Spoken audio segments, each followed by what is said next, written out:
Will you consider this? Was it possible to be an influencer back in the day and pretty much fly under the radar back home? Maybe even in your own hometown. We highlight the fascinating story of a homegrown Elmwood man from the 20th century. Stay right here.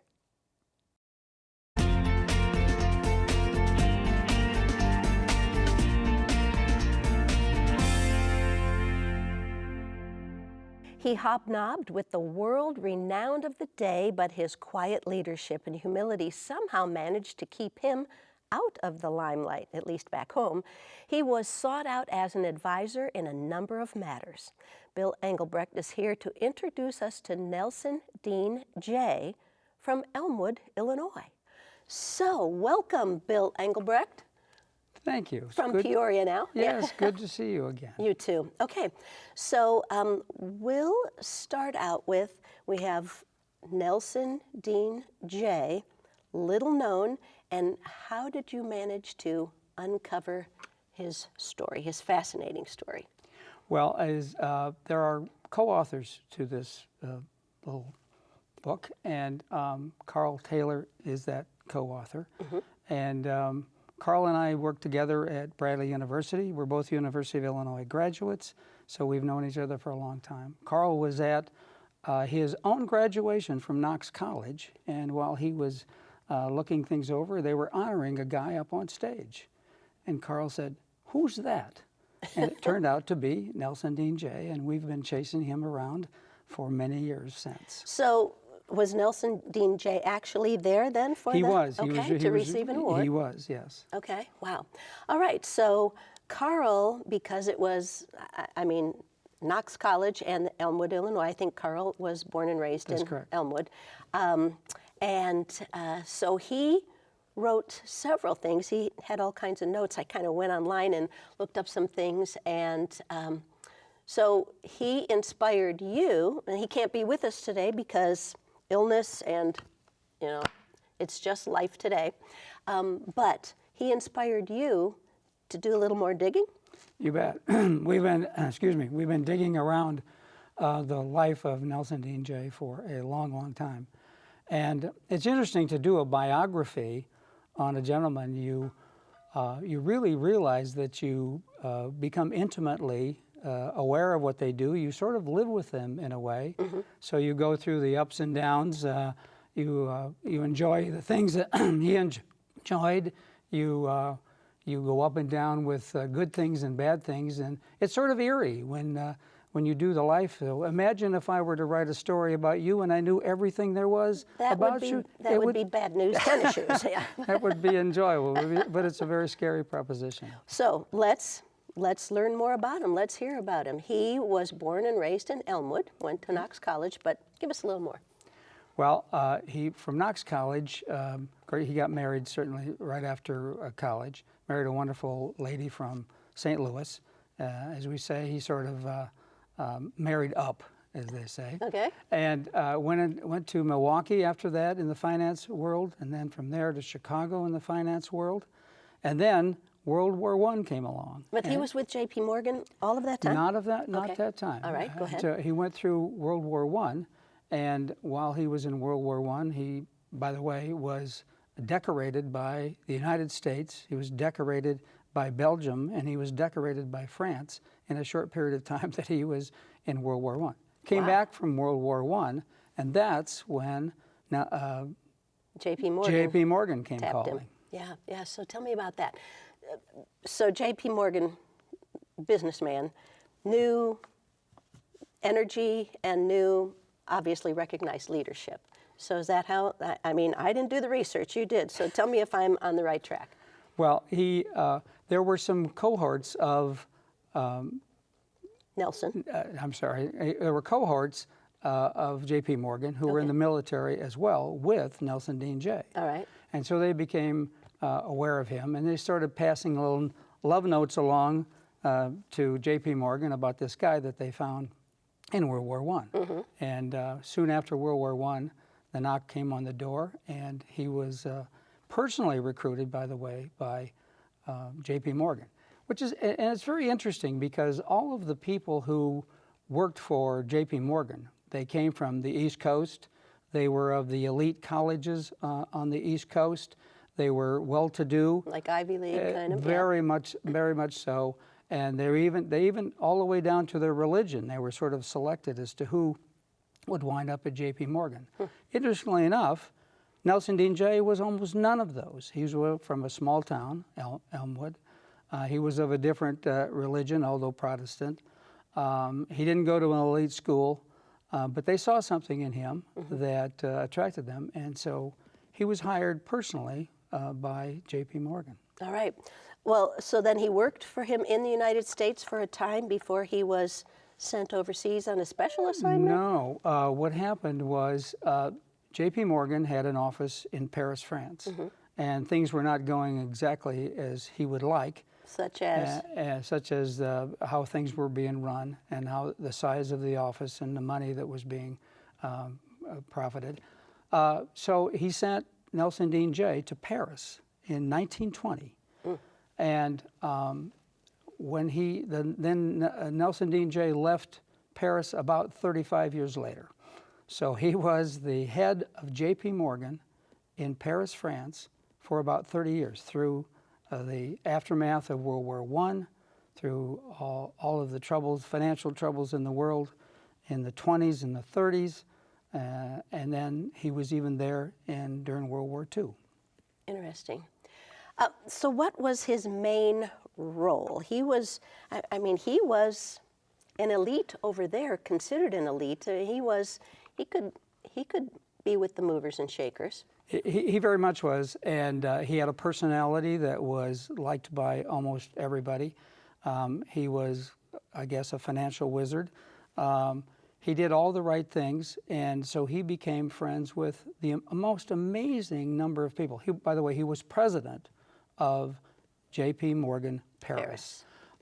So when he first got there during the 1920s, he became associated with all kinds of fabulous people. Coco Chanel, Ernest Hemingway, Andre Citroën, who was the car manufacturer, Mussolini, friends of Hitler, and so he dealt with popes and kings and princes and financial wizards.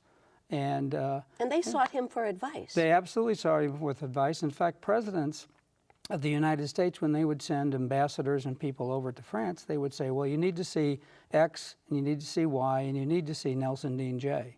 So he was sought by almost everybody who went to Paris to do business after World War I. And also, he was on the greeting committee for the first transatlantic flight by Charles Lindbergh. Am I correct in that? He was there to greet him in Paris? Yeah, so the Lindbergh story sort of fascinated me.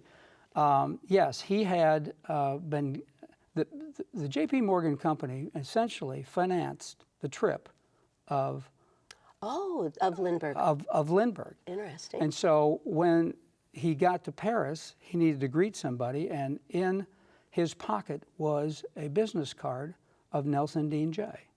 And so he looked up Nelson Dean Jay once he landed in Paris. And if I could sidetrack, when you do a biography, you sort of dig into these kinds of things. And I said, well, Charles Lindbergh, great guy. Everybody sort of knows about him, right?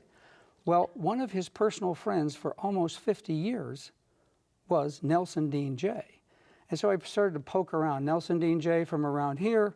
Lindbergh was from... Lindbergh flew the mail from St. Louis to Chicago. And so one day during COVID, my wife and I are walking down our street, and down our street is this big rock. Right. And on it is a dedication to Charles Lindbergh. Near Lindbergh Elementary. Not too far from Lindbergh Elementary, where he landed his plane there. And I said, interesting. Well, if he flew through Peoria, he must have had, when he's having conversations with Nelson Dean Jay, they must have talked about the things local. Right. And of course, part of the conversation came into the fact that Lindbergh had ran out of gas when he was flying over one of the fields around here. Not too far, just south of here. And so he landed there. So I thought it was just interesting. So I kept digging into the life of Charles Lindbergh, and I thought, I've got one life here. I better stick with the one I've got. I don't need another book. That might be the next book. Yes. Leaders, world heads who came to him for advice.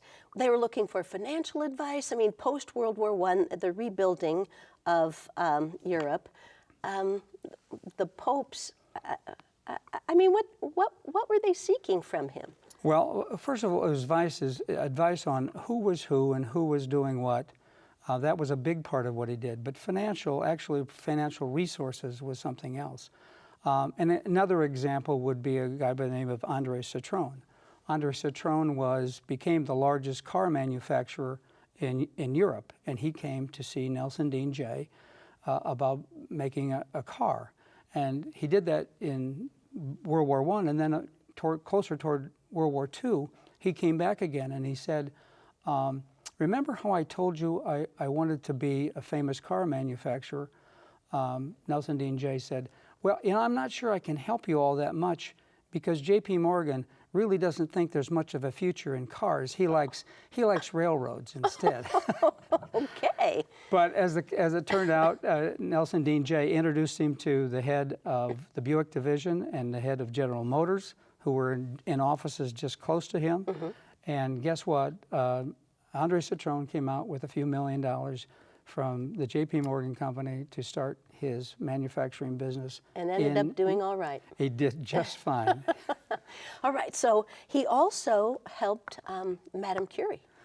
Just an amazing story. I'm amused at times, as I will occasionally mention to young people around here. I say, hey, this guy was associated with Madame Curie. And of course, I get this blank stare as to who possibly Madame Curie could be. I have dug out 13 letters between Madame Curie and Nelson Dean Jay on what she was doing, the assistance that she needed. And so he helped provide financing for her through some grants that the United States was giving to her. And it was a wonderful relationship. They went back and forth. And after he got some grants that he gave to her, he helped her also with the funding, managing her own money and funding and starting an oncology clinic in Poland and in France. And I sat there and said, and I do this all through this exercise, hey, this guy was from Elmwood. I know. Who knew? I know, exactly. How did he slip under the radar? Well, I think the biggest thing was simply geographical. He was in France, and we were here, and he was there. And so all these kinds of things. You know, there was a program that you and I may remember called The Naked City. And they had a little line in there that said, there's 8 million stories out there, and this is one of them. Yeah. Well, I think that this was a story walking around out there that needed to be found. I think you found it. And Carl and I found it. You did. So now you said you had a couple of pages that you wanted to share with us too about his life or his accomplishments? Well, just some other things really. They have to do a lot about what he did. But one of the things about writing a biography is, again, as I said, you need to get so close to these people that it's scary.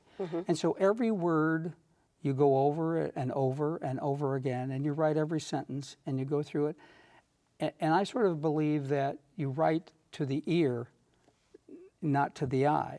And so that when you write something, you want to make sure that when it's heard, hears it and they enjoy it. And if you don't like it when you're reading it aloud, then you need to do it over again, which is what I did. So I just thought I'd share with you just a little bit about the writing part of this thing. Some language that I found fascinating. I'm sorry, I'm geeky about it, but I really love words. I think that's good. And they become magic. They become the rhythm for a writer. And this is a very simple part of this story. Now, which page? Yes, which page is it on? Well, you're so close to it; it's hard to part with it, yes, right? Yes, we'll find out. But you also spoke with his grandson, a grandson of his? I spoke with all of his grandsons. Okay. George in California, Daniel in St. Louis, and his granddaughters in Las Vegas and Florida, and his daughter-in-law, who's 94, who lives in the East Coast, And we dug out everything there was to dig out about him, all his financial things. Some are a little embarrassing, some are a little controversial. In fact, when you get into the book, you'll find some things that I left for you to decide. Oh, good Well, idea. was she or wasn't she? Was he or wasn't he? What did they do? Did Nelson Dean Day do the right thing at that time? But just from a word standpoint, some things that got me. This is a description of Nelson Dean Jay's garden, of all things, outside Paris. All right, let's hear it. And I thought the words were, it's not the biggest part of his life. It's just his garden, for God's sake. It was enjoyable and a way for downtime.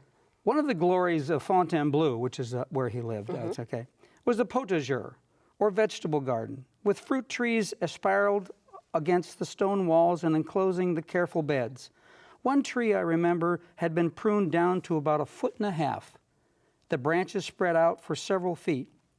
It bore Osgun pippin apples, huge and delicious and yellow, a pound apiece. Cabbage roses grew next to the cabbages. Nasturtiums ran riot across the peas and carrots. The soil was rich and black, and bountiful harvest of fruits and flowers would be carefully picked every Sunday to go back to Paris. Nothing pleased Dean more than sitting at the head of his imposing dinner table and announcing that the vegetables being served were du jardin, from their own garden.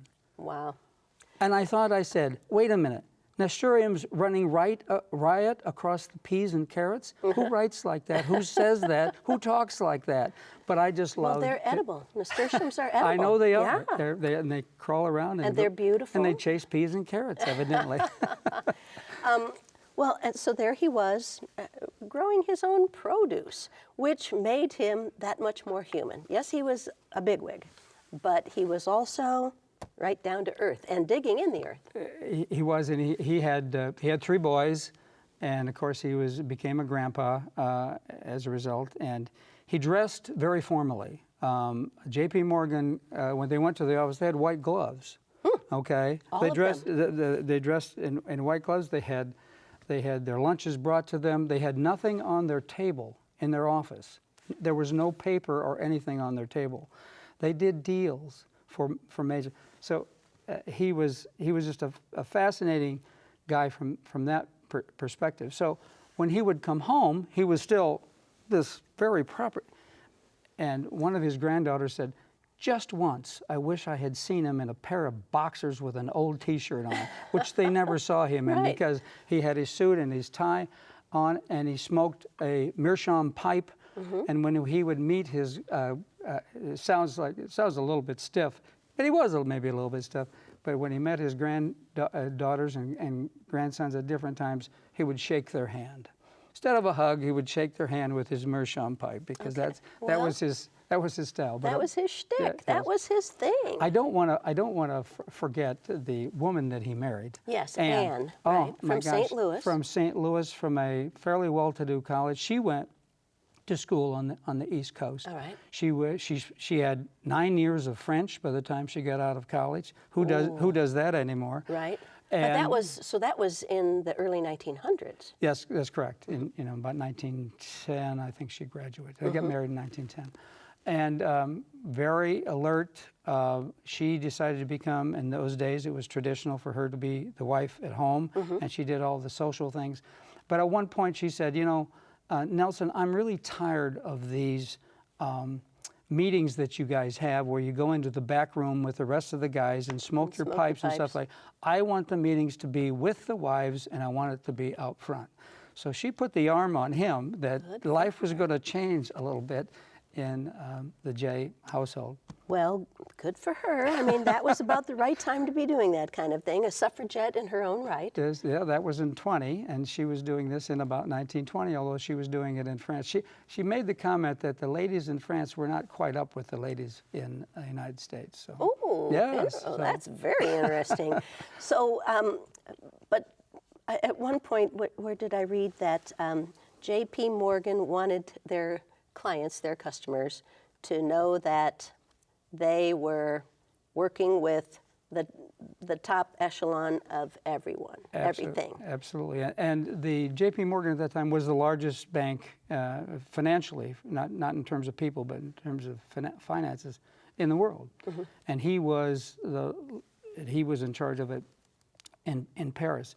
So at one time they bragged about having the 100 top corporations in America as clients, and 2 of them were not clients, and as a result of that, they blackballed them. So they took prisoners, and they were there is no bank like that anymore. There hasn't been a bank like that for a long time.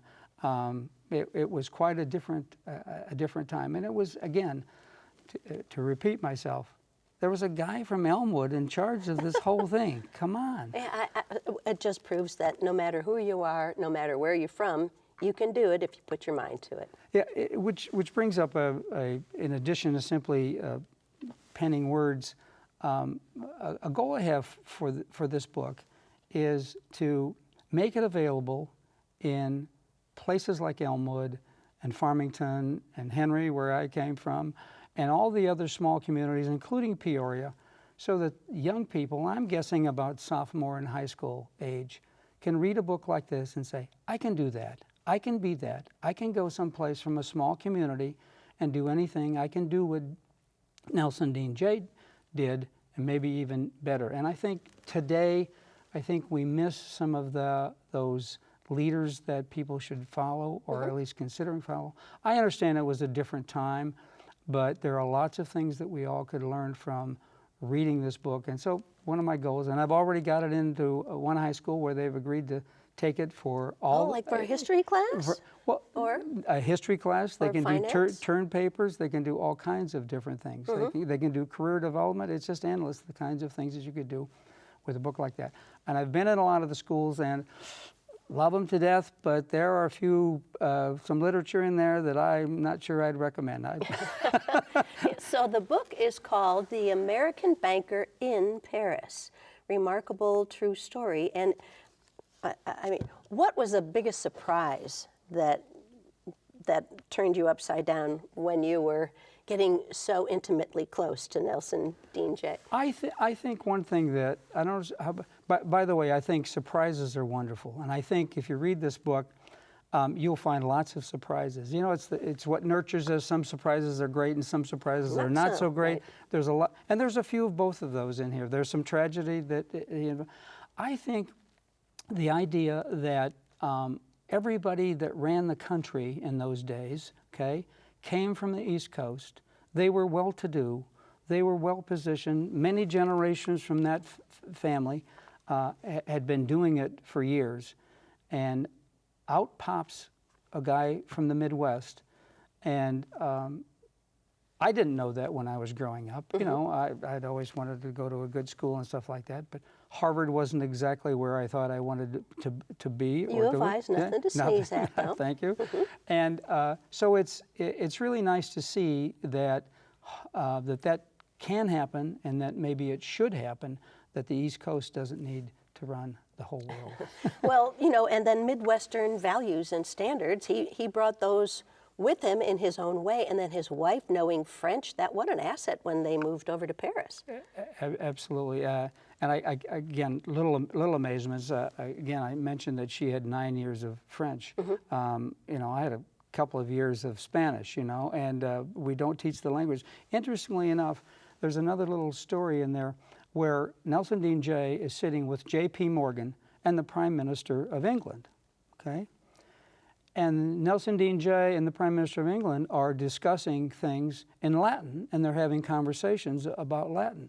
He felt out of place. He felt that he was not educated well enough. And so he set it upon, and he wrote some letters and some information that we have. And he learned Latin. And he recommended that we started to focus on those things. He said, America is a rich place. Maybe it's rich enough. We need to make sure we focus on the cultural things. All right, so we're really out of time. Where do we get this? Online? You'll be able to get it online, but right now the best thing to do is simply to call. I'm not sure if the number is on here. It may not be. Dorrance Publishing, Dorrance, and if you call them, they'll answer the phone, and they will send you a copy. Perfect, thanks. Thanks so much, Bill. This has been fun. I'm so glad to learn about another local guy. You bet. All right. And thank you for joining us. Pretty fascinating story.